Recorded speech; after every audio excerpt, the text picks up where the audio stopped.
Welcome to Not Entirely Unlike Tea with Christine Collins.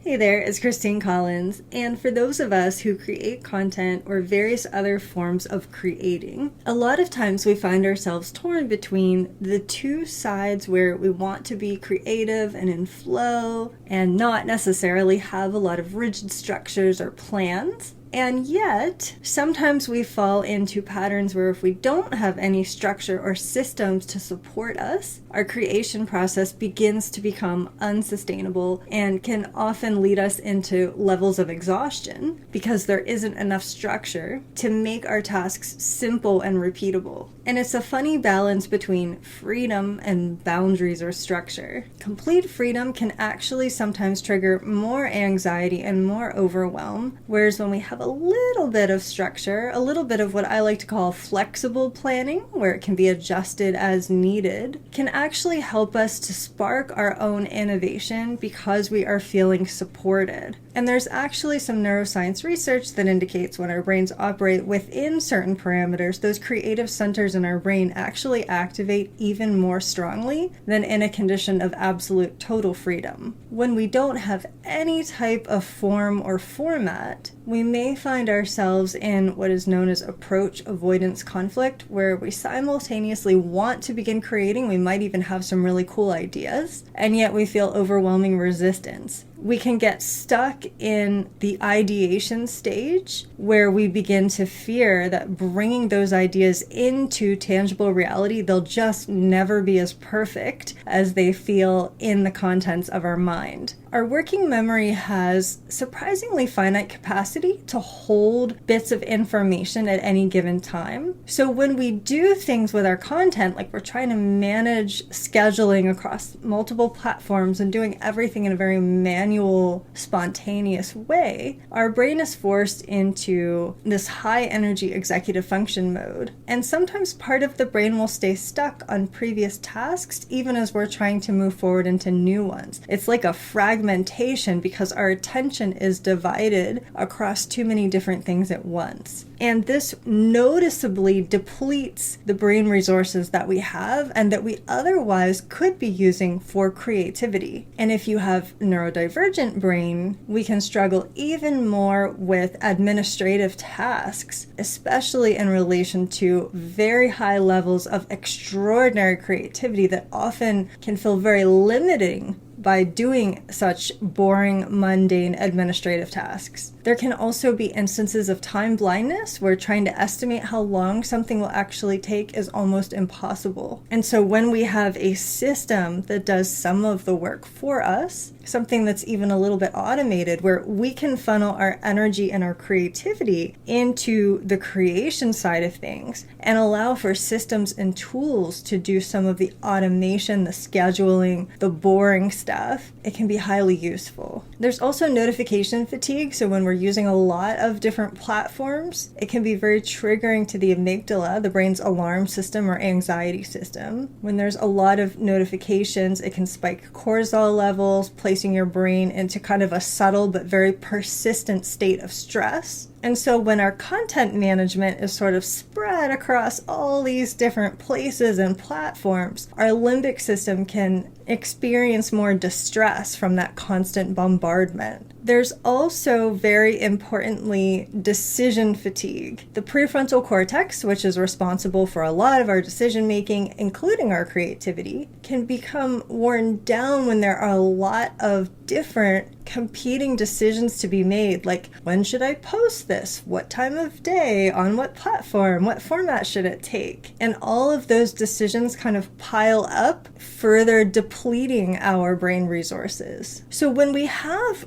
pre-decisions. In other words, we have some kind of format or structure that we've thought through and created ahead of time. It can remove much of that decision fatigue from our creation process. Then we simply create, take that content, plug it into the pre-designed system, and allow it to churn out where it needs to go based on the design that we've already created. And I do this in many other aspects too, not just content. You can do this with things like what you wear every day day, what you eat every day, meal planning. And I recognize that not always is there the time and even the mental structure to do those things. But when we are able to reduce the amount of total decisions that we need to make in any given day, it greatly frees up our capacity for our creativity, allowing more space and brain resources to come in to be able to adapt to new ideas as they're flowing. So you can think through where the areas that you get stuck are, and if there are any systems or tools that you can put into place to allow your content creation process to feel more manageable and more sustainable, particularly when it comes to things like reducing total platforms, reducing total manual processes, but having like a centralized location where you store and post all of your content from. So for an example, I use SocialBee, of which I'm a proud affiliate for. And the reason why that works so well for me is because it doubles as my content library, as well as it schedules out and posts all of my content across multiple platforms. So I only ever need to be working within one single platform at any given time, and the rest is really done for me. And if you are someone like myself who has multiple things going on, perhaps chronic health issues, perhaps neurodivergence, perhaps multiple other responsibilities outside of your content creation, it's very helpful to simplify what it is that you need to have your hands into on a regular basis. And there are lots of other tools and systems that are useful as well. Simply organizing things in central locations is useful, but also having systems in terms of procedures that you follow. So like when I create a podcast, or I create a new video, or I create a little piece of content, there's a procedure that I follow, and it's pretty much the same every time. So I don't really have to think too hard about what the steps are and what happens next. I just simply follow, and it's like an automated process within myself. When you can get to that place with any type of content creation, it greatly reduces the amount of neural resources that are needed to go through any amount of steps or tasks. And of course, this will look different for every person, so definitely not suggesting that there is a cookie cutter way, but it is certainly worth your time and effort to spend a little bit of energy thinking about how to simplify and structure some of those processes, because it really truly frees up your creativity, which is very good for your mindset and your overall mental and physical well-being. And of course, one of my favorite tools for getting into a creative mode is slipping into the alpha or theta brainwave states, which you can achieve by using tools like hypnosis, yoga nidra, and EFT tapping, all of which are available in my Mindset membership, and details for that are all in the show notes. And until we connect the next time, I wish you the most magical and creative rest of your day.